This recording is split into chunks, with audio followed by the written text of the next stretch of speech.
Glórias a Jesus. Uma boa noite para vocês mais uma vez.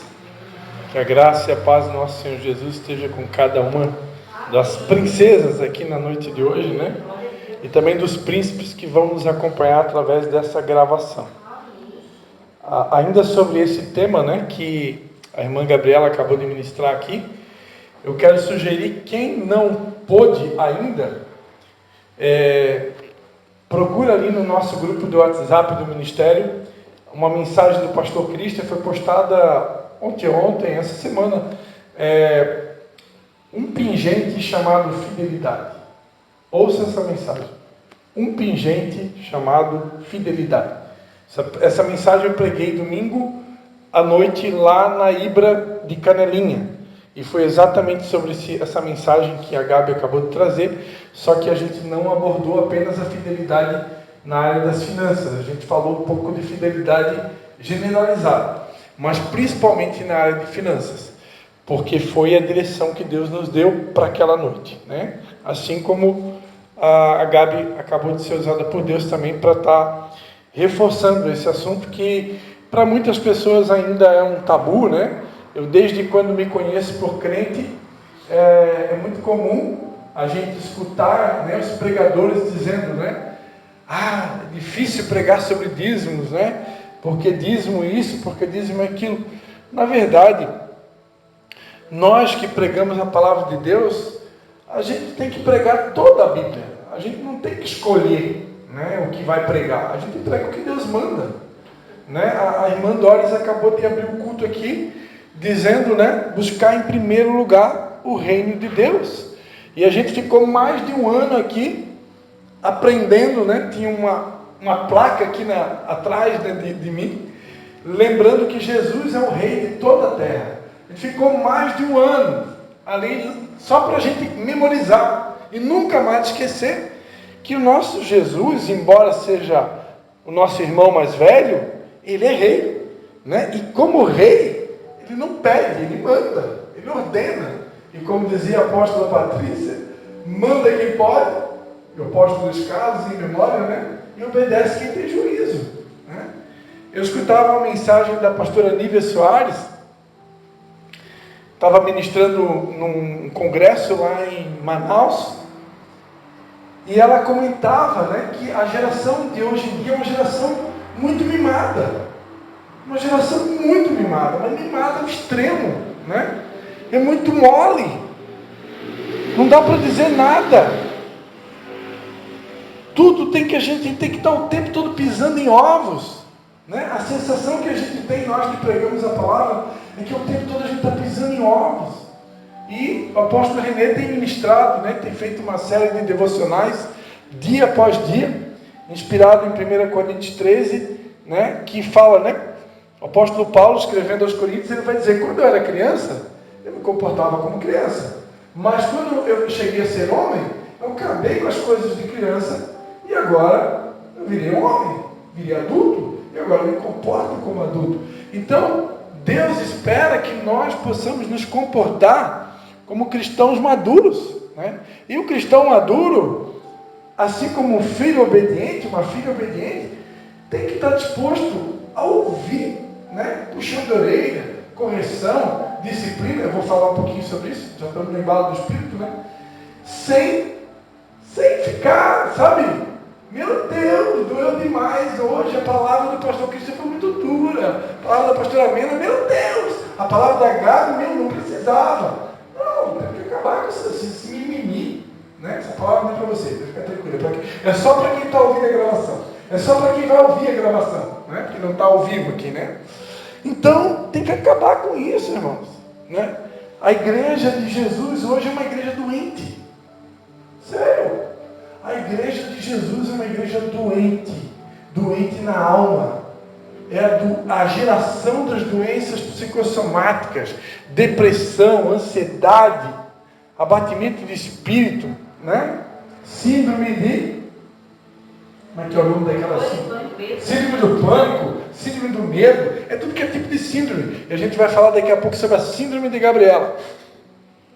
Então é uma geração doente, né? É uma geração doente por quê? porque não se deixa admoestar, porque não se deixa corrigir, porque não se deixa ser transformado. Ouve, mas não aprende. Ouve, mas não pratica. Ouve, mas critica tudo que se ensina. Quer ouvir pregação ao seu próprio gosto. Né? Hoje, a internet é um prato cheio para isso, né? Porque você pode ir na internet hoje facilmente e você procurar uma mensagem pelo tema que você pode ouvir, que você quer ouvir. Aí você vai lá, eu quero escutar, meu Deus, eu estou tão desanimado hoje, eu quero ouvir uma pregação de motivação, estou precisando tanto de uma pregação sobre motivação. Aí você vai lá no YouTube e coloca lá, mensagens de motivação. Aí aparece lá, a primeira que aparece, você já dá um play e vai ouvir. Só que às vezes eu não estou precisando de uma palavra de motivação, às vezes eu estou precisando de um puxão de orelha, às vezes eu estou precisando de uma correção, às vezes eu estou precisando de uma disciplina para poder entrar no eixo, para poder entrar no prumo, sabe? E aí eu vou lá, escuto uma palavra de motivação, vai curar, vai resolver? Não vai, porque não é isso que eu estou precisando, né? Mas a alma quer ouvir uma palavra de motivação. Essa semana eu ouvi uma mensagem do pastor Marco Feliciano, uma mensagem que ele pregou lá no MIR, Ministério Internacional da Restauração. Acho que foi a primeira mensagem que ele pregou lá. E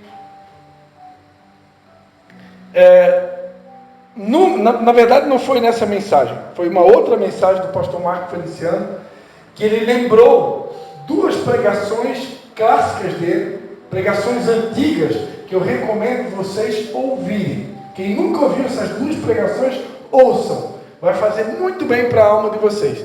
Uma delas é o sonho de José, né? Tem versão antiga e tem versão mais atualizada.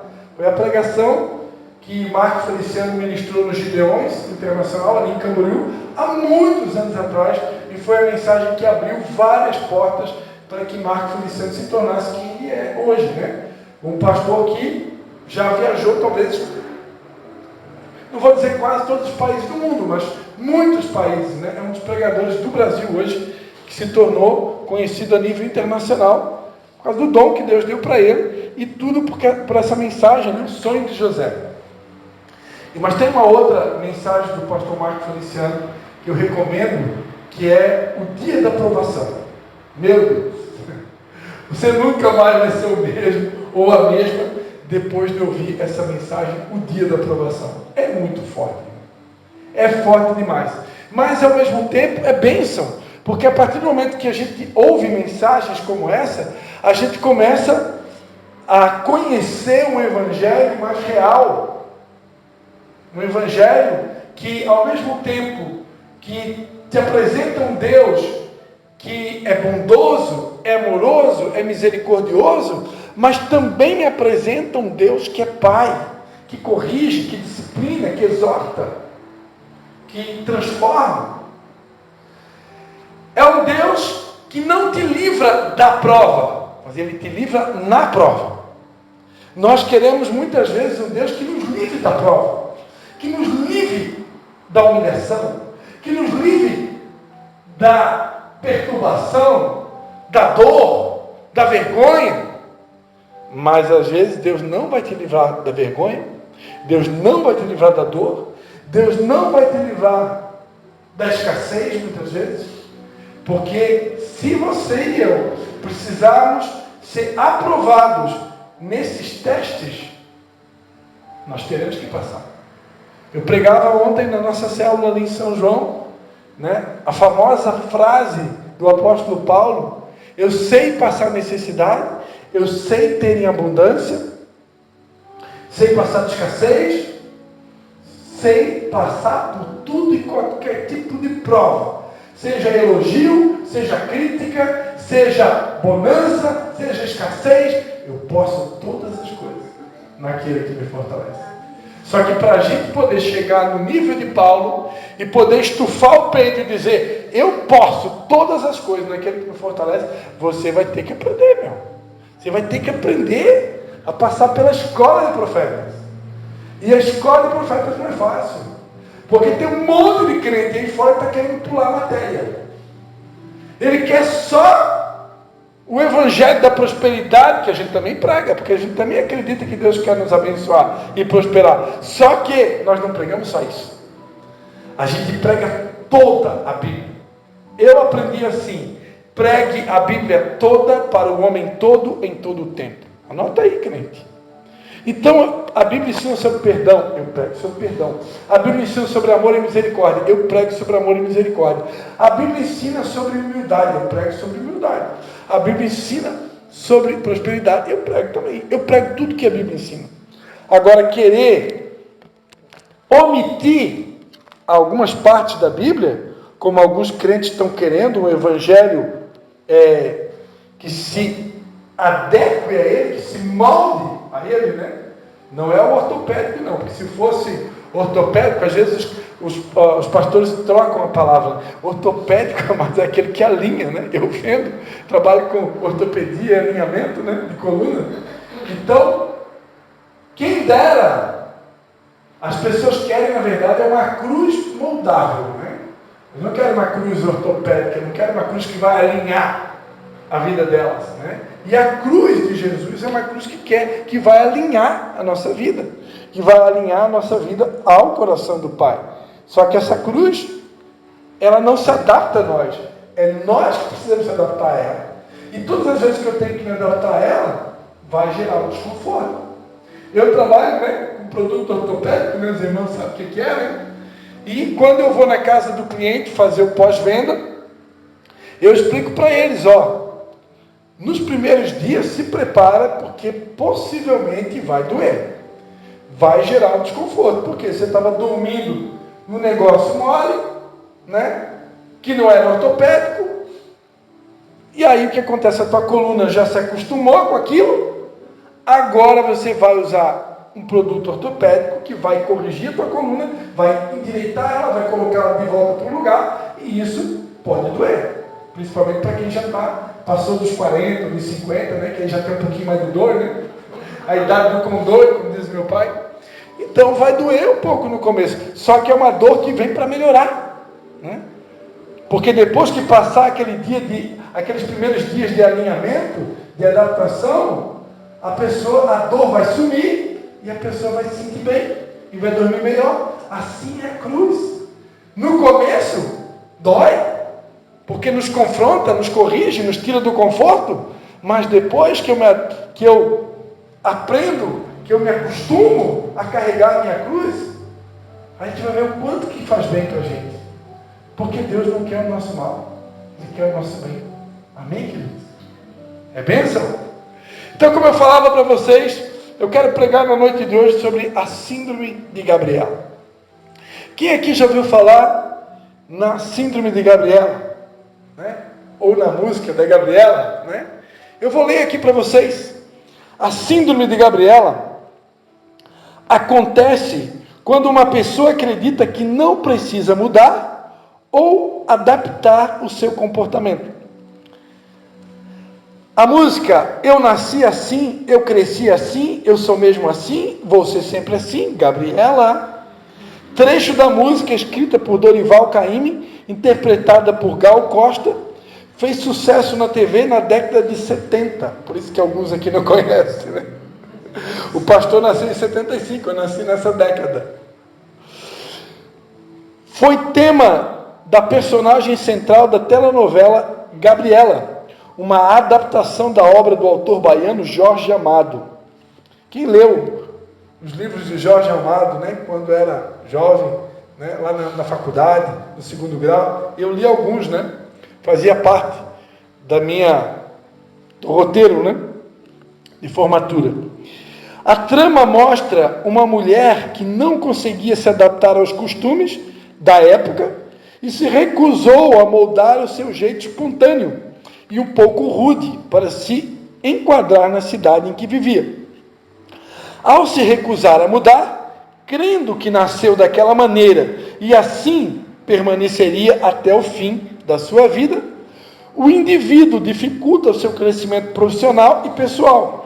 Isso porque as mudanças fazem parte da evolução do ser humano e, para isso, é preciso se abrir para o novo e se permitir rever os próprios conceitos e crenças de vez em quando.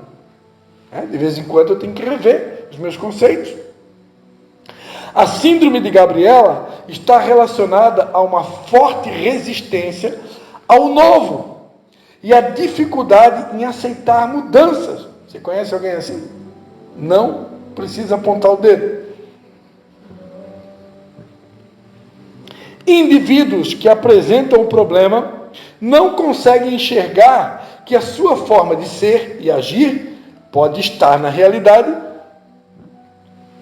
sabotando a si mesmo em diferentes esferas da vida. O principal gatilho que gera esse tipo de comportamento é o medo da mudança. Como nós, seres humanos, temos muitas vezes o medo do novo, o medo da mudança. Porque a mudança, ela vai nos levar para o desconhecido, vai nos levar para o inédito. E muitas vezes nós temos medo do desconhecido. Temos medo do escondido, do inédito. Como que vai ser, após essa mudança? Nós somos resistentes. E o interessante é que a palavra de Deus diz em Romanos, capítulo 12, que eu não devo me conformar com este século. Ou seja, eu não devo tomar a forma desse mundo que está aí fora. Mas eu preciso permitir ser transformado por Deus através da renovação do meu entendimento. E se eu permitir isso, eu vou experimentar uma boa, perfeita e agradável vontade. Só que para mim experimentar a boa, perfeita e agradável vontade de Deus, eu preciso me libertar dessa síndrome de Gabriela. Eu preciso permitir que Deus me transforme. Eu preciso permitir o oleiro, muitas vezes, pegar esse vasinho duro que sou eu e quebrar esse vaso e fazer um vaso de novo, quantas vezes for necessário. Eu não sei vocês, mas de vez em quando eu sinto ele me quebrando. De vez em quando eu sinto ele me quebrando. E eu vou dizer, dói, não é fácil. Não é fácil sentir ser quebrado. Mas por que Deus quer tanto nos quebrar? E por que de tempo em tempo Deus nos quebra? Porque há um ensino na Bíblia que há um coração quebrantado e contrito, Deus não desprezará. Então, se Deus não vai desprezar o quebrantado e contrito, quantos gostariam de ser quebrantados e contritos? Diga eu. Não é? Porque eu não quero ser desprezado por Deus. Alguém aqui quer ser? Eu não quero. A Bíblia diz que um coração quebrantado e contrito, Deus não vai desprezar. Mas para mim poder me tornar uma pessoa quebrantada, se você for olhar no dicionário, eu já fiz isso. Se você tiver dúvida, faça isso. Se você olhar no dicionário da língua portuguesa, o sinônimo ou significado, da palavra quebrantado, você vai ver lá, quebrantado é igual a quebrado. Doeu agora? Então a gente quer ser quebrantado, mas a gente não quer ser quebrado. Só que para ser quebrantado, eu vou precisar ser quebrado. E ser quebrado pelo oleiro Jesus, muitas vezes dói. Por quê? Porque Deus quer arrancar de nós toda a nossa soberba.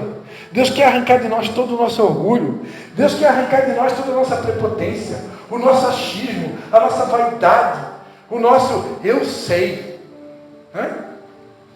Eu passei por uma quebra financeira na minha empresa há aproximadamente uns 4, 5 anos atrás. E eu não vou eleger um único motivo para essa quebra financeira, mas eu vou contar para vocês aqui um deles, e um deles foi o orgulho, certamente, eu me lembro que a gente tinha uma gerente financeira, e um dia ela me ligou, eu conversando com ela por telefone, pedindo para ela aprovar um pedido meu. E ela disse, olha Cristian, não faça isso. Esse cliente ou essa cliente não vai te pagar. Nós analisamos a ficha cadastral dessa cliente e essa cliente não tem condições. Você não pode liberar o pedido para ela. Porque nós já analisamos aqui a ficha cadastral dela. O currículo dela, as informações do SPC, do Serasa. E eu, sabe o que eu falei para a pessoa por telefone? Eu disse, você não está sabendo? Eu trabalhei em 4 empresas como analista de crédito e cobrança. Eu sou PhD em análise de crédito. Resumindo, eu sei mais do que você. Então, por favor, libera, porque eu estou dando a cara para bater. E o pedido foi liberado. Só que o cliente não pagou. Porque euzinho aqui não quis ouvir o conceito. Né? E o que a Bíblia diz? A altivez de espírito precede a queda. Então, quando a gente fica meio altivo, meio orgulhosinho, achando que não precisa ouvir mais os outros, não precisa ouvir conselho, né? Eu já sei tudo, né? Afinal de contas, eu já sou pastor há quantos anos, né? Eu já sou funcionário dessa empresa há quanto tempo? Eu tenho tanta experiência, né? Eu tenho tanto conhecimento, eu sou formado em administração de empresas, trabalhei em 4 empresas como analista de crédito, então por que eu tenho que ouvir? Né? E aí muitas vezes a gente cai. A palavra de Deus diz em Provérbios 15, 32. Provérbios 15, 32.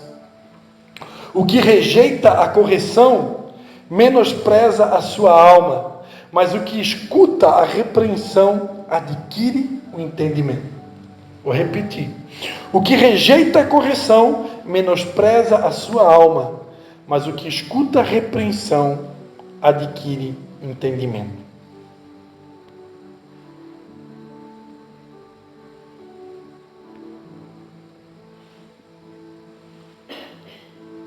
Repita assim: Senhor, dá-me um coração ensinável.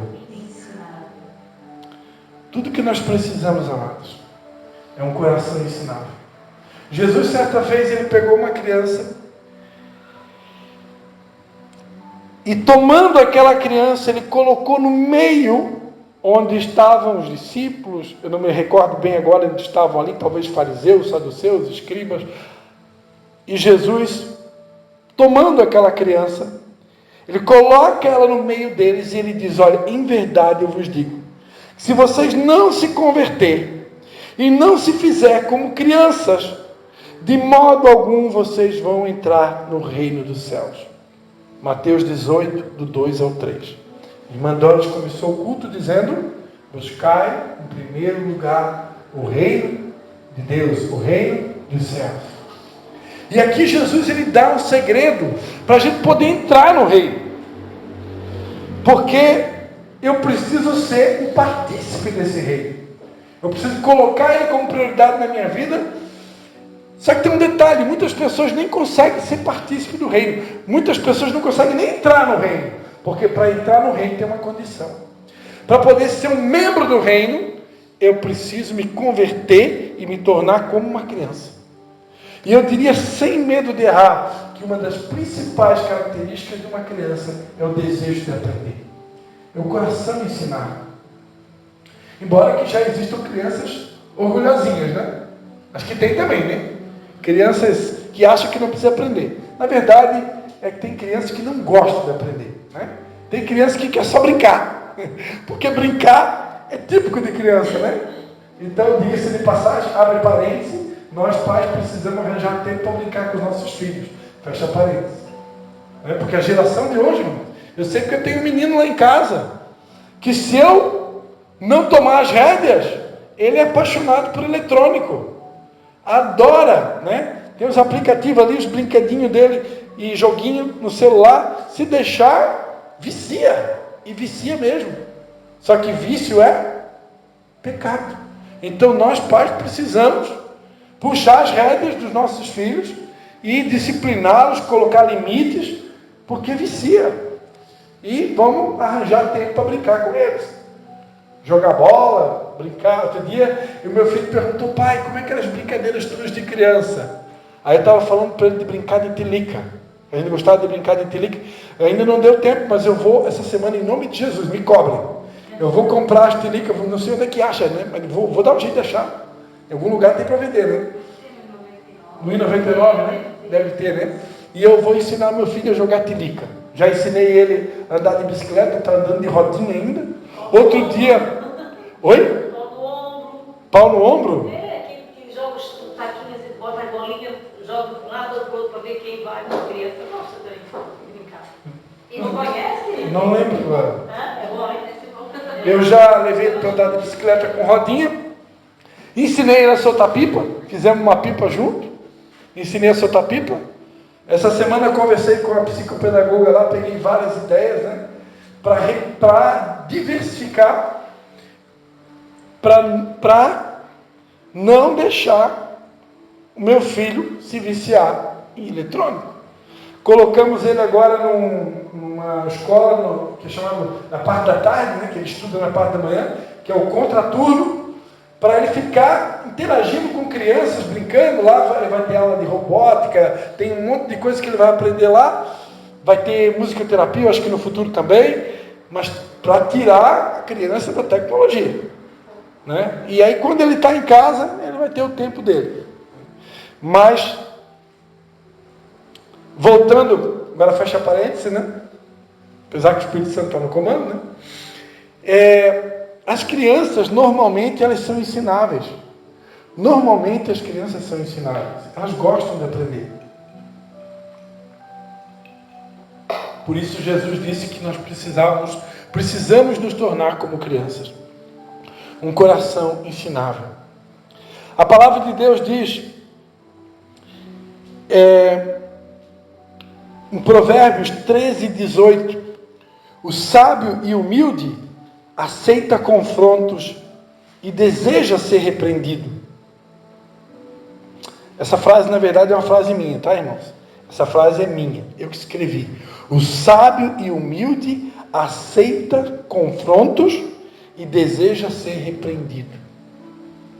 Provérbios 13:18 diz assim: pobreza e afronta sobrevém ao que rejeita a instrução, mas o que guarda a repreensão será honrado.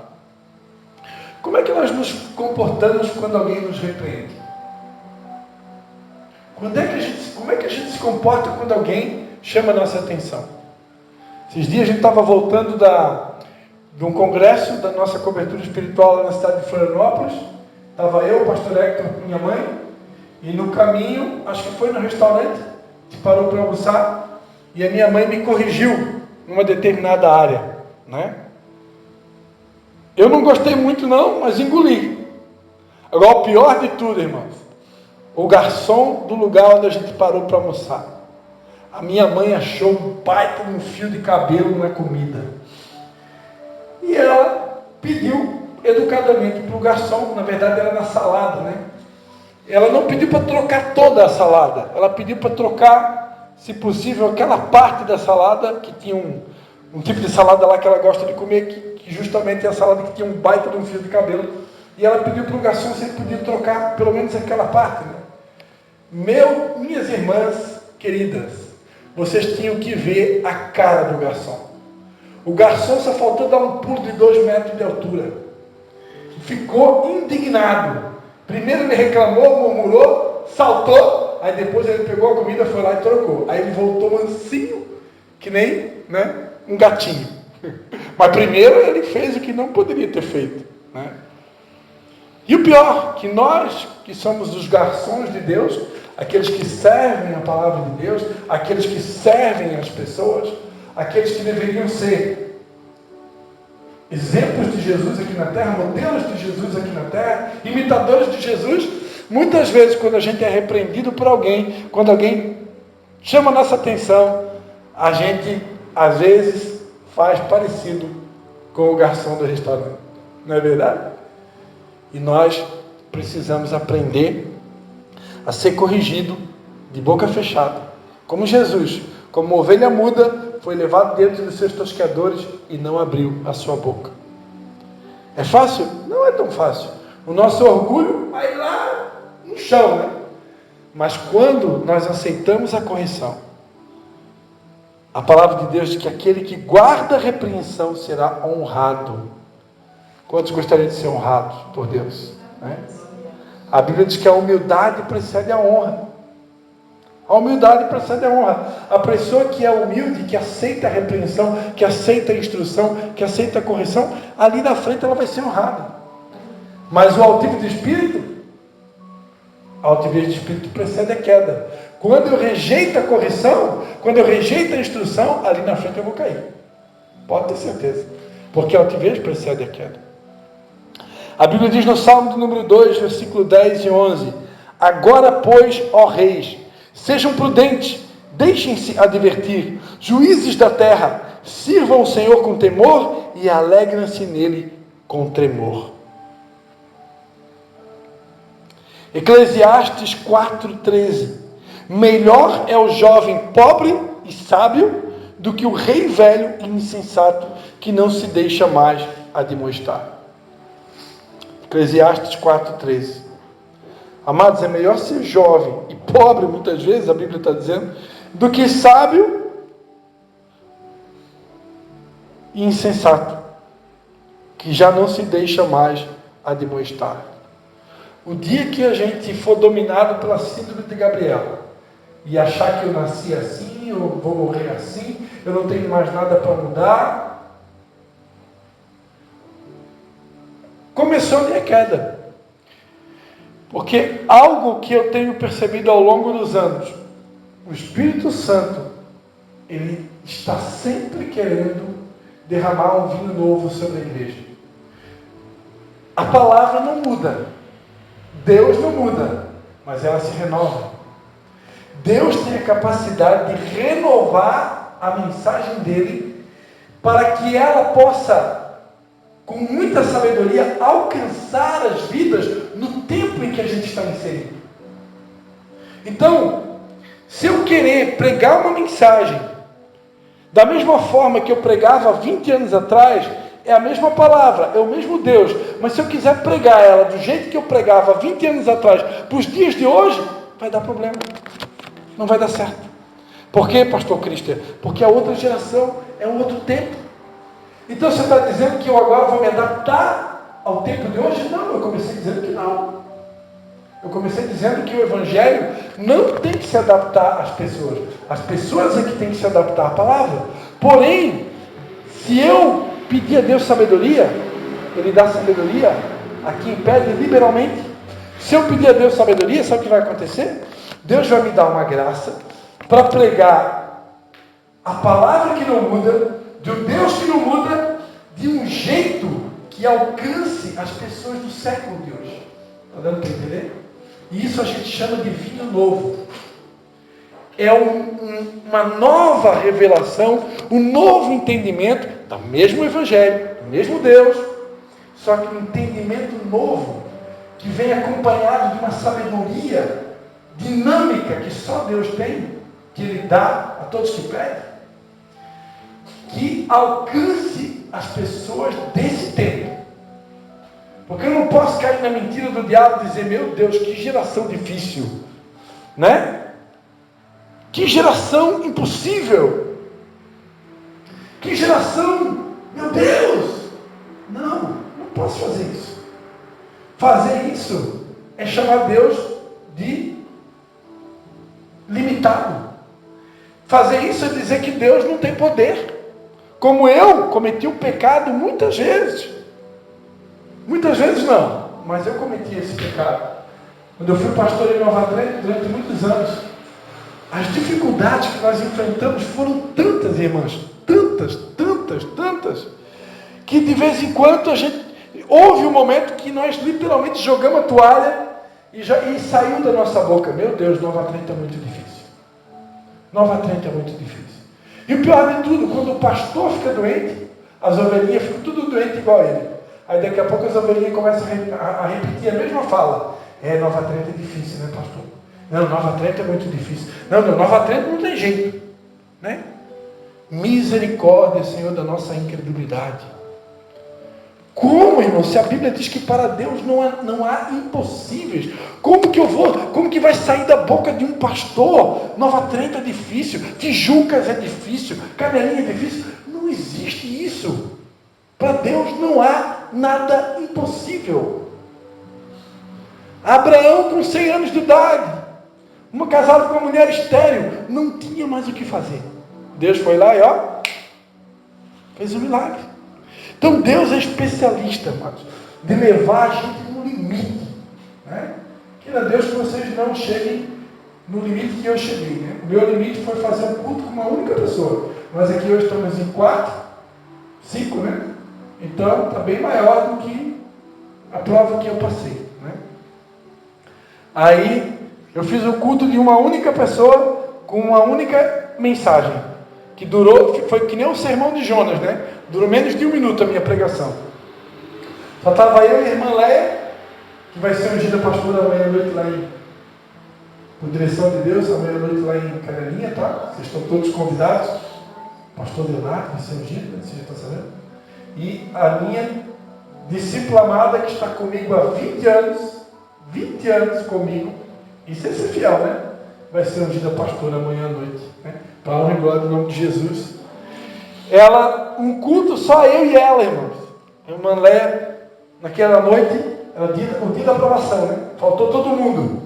Só veio ela. E naquela semana ela tinha tido um sonho. E ela contou o sonho para mim, que eu entregava a sala de Nova Terra. Quando ela contou o sonho para mim, eu disse: ó, irmã Leia, Deus falou contigo, mas comigo ele não falou ainda. Então, em outras palavras, eu tenho que ver para crer. Se Deus não falar comigo. E aí, na mesma semana, não chegou o sábado, nosso culto era no sábado, igualzinho vocês, né? Eu não estaria aqui agora. E aí chegou, passou 15 minutos do horário do culto, e só tinha ela, que ainda chegou um pouquinho atrasada. Estou entregando ela. E aí eu olhei para ela: irmã Leia, hoje se cumpriu o teu sonho. Realmente não tem mais sentido da gente continuar, né? Só nós dois aqui, pagando um aluguel de R$2.500. O dono queria aumentar o aluguel para 3.300. Não tinha mais como continuar. E eu só olhei para ela.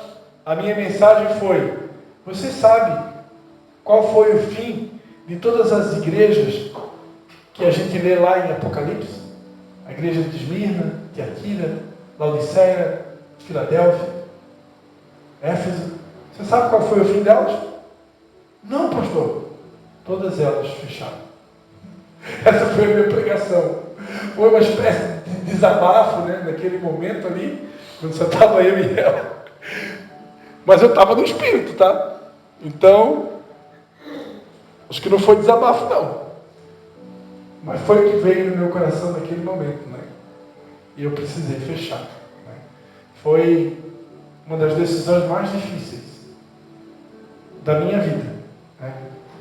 Mas era necessário, né? Para aquele momento. Quando Deus nos poda, a gente tem muitas vezes que mudar o rumo, né? E aí a gente começou a nossa célula em São João Batista, estamos lá até hoje. E agora, depois de 2 anos, eu sinto que vai romper aquele trem, né? Eu sinto que vai romper. Ontem na célula, né, tivemos lá uma notícia que se essa notícia se cumprir, não vai demorar muito para a gente alugar uma sala em São João Batista, né? E aí vamos ter culto em São João Batista também. Aleluia. Mas, irmãs, para fechar a nossa mensagem, quando eu estava vindo para cá, o Espírito Santo me lembrou de uma historinha, a parábola do ouriço. O Espírito Santo me lembrou dessa historinha que era para contar para vocês aqui hoje à noite. Quem aqui já ouviu a parábola do ouriço? Não conhece? Eu vou ler para vocês. A parábola do ouriço. No livro de Schopenhauer é apresentado uma situação hipotética chamada parábola do ouriço, onde em um dia frio um grupo de ouriços, quem aqui já viu um ouriço? Levanta a mão. Já viu um ouriço? Uma coisa, depois dá um Google lá, que vai aparecer o ouriço para você. Um dia, a parábola do ouriço conta que um dia muito frio, um grupo de ouriços que se encontravam próximos sentiram simultaneamente grande necessidade de se esquentar, de se aquecer. Estava muito frio. Para satisfazer a sua necessidade, eles buscaram então se aproximar uns dos outros, para realizar a troca de calor corporal e se aquecerem. Porém, quanto mais eles se aproximavam uns dos outros, mais dor eles causavam, né? Porque o ouriço é um animalzinho cheio de espinhos, né? E à medida que eles se aproximavam, eles começavam a se machucar e se ferir, porque o ouriço é cheio de espinhos. Quanto mais se aproximavam, mais dor sentiam por conta dos espinhos dos ouriços vizinhos. Com isso, então, não podendo suportar a dor da proximidade, eles se distanciavam uns dos outros, mas percebiam que à medida que eles iam se afastando uns dos outros, o frio começava a adoecê-los. A alternativa para poder vencer o frio foi achar a distância ideal para poder então se aquecer. Não muito distante, devido ao fato de que se afastar demais ia gerar a sensação de frio, que podia gerar o óbito deles, né? Morrer congelados, né? Mas também não tão próximos ao ponto de se machucarem com os espinhos. Assim os ouriços se viram obrigados a ir se modificando, procurando encontrar a distância ideal, a mais suportável, a fim de que não morressem de frio, para conseguir suportar os espinhos dos ouriços ao seu redor. Deus estava no meu coração quando eu vinha para cá, que a igreja de Jesus hoje é um exército de ouriços, é um exército de porco-espinhos, muita gente ferida, muita gente machucada, muita gente ferindo umas às outras. Existe a ferida boa e a ferida ruim. A ferida boa é aquela que eu estava falando para vocês agora há pouco. Quando alguém quer nos ensinar algo, quando alguém nos corrige, quando alguém nos disciplina, quando alguém toca na nossa ferida, quando alguém mostra a área que eu preciso romper, que eu preciso amadurecer, que eu preciso vencer, essa é a ferida boa. Mas tem a ferida ruim, que é a ferida dos irmãos machucados. Dentro da igreja a gente vai conviver com irmãos machucados, pessoas feridas, que muitas vezes descontam as feridas delas em nós. Muitas vezes descontam a amargura delas em nós. Não sejamos nós, as pessoas amargas, a descontar a nossa amargura no nosso irmão. Mas às vezes isso acontece. E é nessa hora que nós somos tentados a nos afastar. Tirando o tempo de se afastar, que a Bíblia ensina que tem tempo de se afastar e tempo de abraçar. Tirando o tempo de se afastar, às vezes, amados, não é tempo de se afastar. Tem momentos que eu só preciso recuar um pouco, mas eu não posso me afastar totalmente. Porque se eu me afastar totalmente, aquela pessoa nunca vai ser curada. E muitas vezes aquela pessoa que está ferida, ela está precisando que eu suporte a ferida dela. E eu me aproxime dela como aquele ouriço, mesmo sabendo que eu poderia ser espetado de novo, mesmo sabendo que eu poderia ser machucado de novo. Mas se eu amo, o amor foi pregado aqui, né? O amor tudo suporta, tudo sofre, tudo crê, tudo espera. Por amor, eu vou me aproximar, mesmo sabendo que eu vou ser ferido, mesmo sabendo que eu vou ser espetado, mas para não deixar aquela pessoa morrer de frio, e para que eu também não morra de frio, porque apesar de que aparentemente eu e você possamos estar um pouco mais curados, nós também precisamos daquele que está mais doente. Como dizia o pastor, né, muito conhecido aqui em Santa Catarina, o apóstolo Luiz Hermínio, né? Nós precisamos, nesse tempo, né? Nesse tempo, muitas vezes, sofrer a dor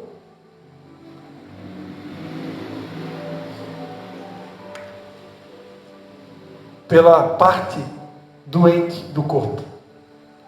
Às vezes eu vou ter que sentir a dor pela parte doente do corpo.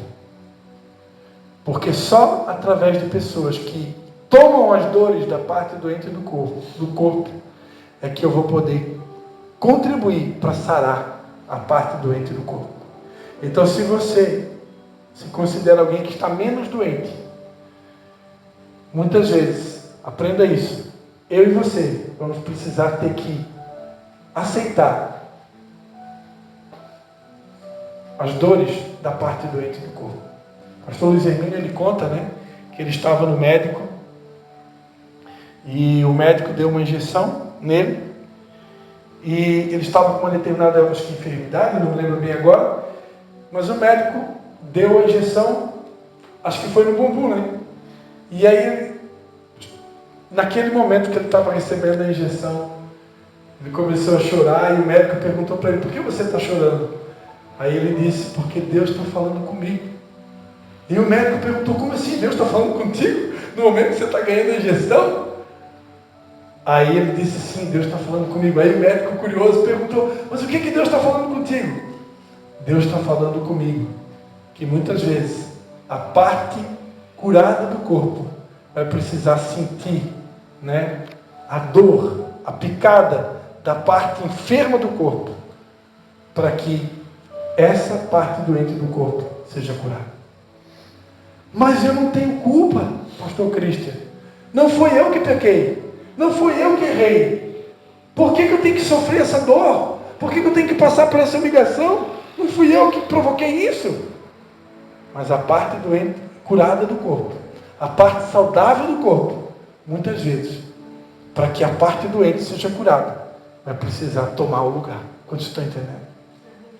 Quantos querem tomar como Jesus? Ele tomou as nossas dores. Verdadeiramente, Ele tomou sobre si as nossas dores. Aleluia. Vamos ficar de pé.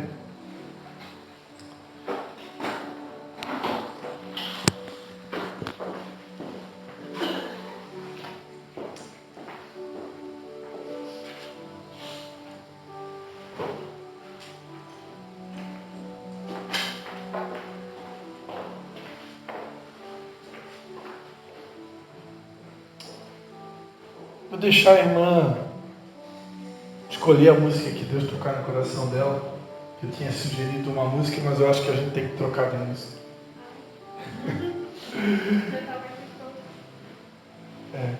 Não pode botar essa mesmo. Coloca essa mesmo. É para nós se quebrar tudo hoje aqui. Coloca a música que o Espírito Santo me direcionou, que pelo menos Deus colocou no meu coração no começo. Quantos querem um coração ensinável? Quantos querem ser completamente libertos da síndrome de Gabriela? Amém? Todos nós, amados, sem nenhuma exceção, estamos sujeitos, Mas nessa noite eu quero convidar você que a gente possa se humilhar, como Naamã, aquele personagem bíblico, aquele capitão do exército que recebeu um comando de Eliseu para mergulhar 7 vezes no rio para ser curado. Eu não sei quantas vezes você precisa ser para mergulhar no rio, mas eu quero ser curado. Coloca a música para nós, irmão. Irmã, amado. Solta o som aí. Aleluia. Vamos orar, irmãos. Faça um ato profético aí no seu banco. Sempre se tenha vontade de se ajoelhar. É um momento de ser Deus agora nesse momento, amém? Então subirei como na mão curando. Eu abro mão de tudo que sou, só pra servir ao meu Senhor. Eu abro mão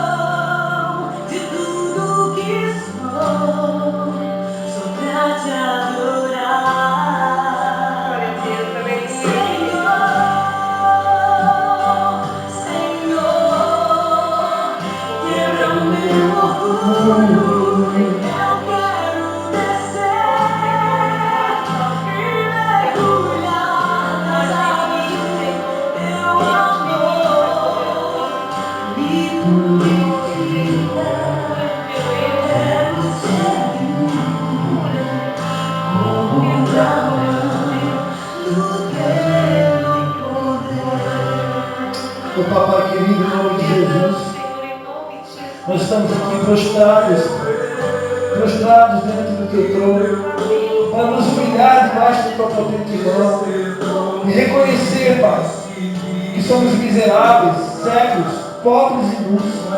Reconhecer, Pai, que precisamos da tua purificação. Reconhecer que precisamos ser quebrantados por ti quantas vezes for necessário. Reconhecer que muitas vezes não temos habilidade para receber o confronto, para receber a disciplina, para receber a instrução. Ó Senhor, dá-nos esse espírito de humildade, dá-nos esse coração ensinável. Liberta-nos, Pai, da síndrome de Gabriela. Eu nasci assim, vou morrer assim. Ensina-nos, transforma-nos, a fim de que possamos receber o teu vinho novo, Pai. Oh, Pai, que a palavra diz que o Senhor não põe vinho novo em olhos novos, em olhos velhos, porque senão rompem-se os olhos. Portanto, nós te pedimos, faz de nós olhos novos, para que possamos receber o vinho novo do Senhor. É a nossa oração em nome de Jesus. Renova a nossa mente, dá-nos sabedoria e humildade, a fim de que possamos nos comportar da maneira correta nesse tempo, Senhor. Em nome de Jesus. Em nome de Jesus. Mergulhar no teu amor, me purifica, quero ser livre, como na mão do teu poder. Glória a Deus, aleluia. Aleluia, Pai, em nome de Jesus. Nós te damos graças, Senhor, pela tua presença nesse lugar. Te damos graças pela direção que o Senhor nos deu. Te damos graças por tudo que o Senhor comunicou conosco nessa noite. Ajuda-nos, Pai. Quebra todo o nosso orgulho. Que nós possamos ficar parecidos com Jesus. Manso e humilde de coração. Pai, nós abençoamos cada um aqui no nome do Pai, do Filho e do Espírito Santo. Desejamos uma semana de bênção, uma semana de vitória. Para a honra e glória do nome de Jesus. O amor de Deus e Pai, a graça do nosso Senhor Jesus Cristo e a comunhão do Espírito Santo seja com cada um. Não vai embora sem cumprimentar as suas irmãs, desejar uma semana de bênção. Pode aplaudir mais forte. É para Jesus. A Ele toda a honra, a Ele toda a glória.